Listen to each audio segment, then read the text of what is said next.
Heyo everyone, it is Loki Monster here, and today I'm going to be showing you how to place items such as walls, chairs, and that in your house, or if you have a area like this, you can build your own buildings this way. So to start off, we have to go to our house. So we're going to click on the little housing icon and then click on the little door that says enter. So in order to edit your room, you're going to have to click on the little pencil there to make changes, and then I'm going to click on my menu here and I'm going to grab a wall and I'm going to click place. Now I have a wall here, as you can see. Now if I were to click on the ground here, it will remove the menu on it. So I just want to click on the wall again, and then I want to click on the gear. Now the first one we have here is this colorful one, and the green lets it go up and down, the red left and right, and the blue back and forth. Now if we click on the other, we'll call this the vector arrow, in these little arrows in the menu. If I were to click on it again, now I have one that allows me to tip it back and forth, left and right, and basically on the X, Y, and Z axis. So this would be great for creating roofs or ramps, something like that. So say you don't like that, just hit the gear and then the garbage can and it's gone. But it's not gone. As you see, it's still in my menu. So we're just going to place another one here. Now this time we're going to click on the first button again and switch to the resize menu, and the top one you can make it taller or shorter, and the side you can make it wider, and this one you can make it thicker.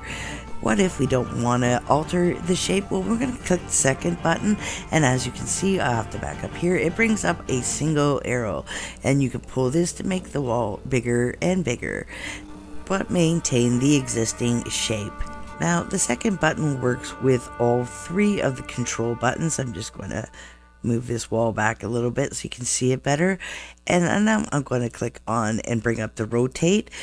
And with the rotate, if I click on the arrow, you notice, see, it changed the angle that I can rotate it on. So oops, I pushed my wall back too far. So now you see when I click on it this way, I could turn it this way. But if I click on the arrow again, it changes the angle I'm turning it. So you can get yourself all kinds of crazy angles, but you can also get yourself in a lot of trouble with this as well. You can be way too fussy moving things around this way and end up with something quite wonky. And like I said, you can also use that with the placement as well. Now, I will tell you, when you play with the rotation, it does make it harder to line things up with each other, but there are little tricks for getting around it. Now, there's one other button I really have to show you here. I'm going to place this wall, and that is the plus button right here. Now, as long as you have more than one of these in inventory, hitting the plus button will create an identical one. You won't see it because it's exactly in the same place, so I just bring the vector arrow and pull it out. Now, notice how it's misaligned here, so I'm going to have to push it in to align it.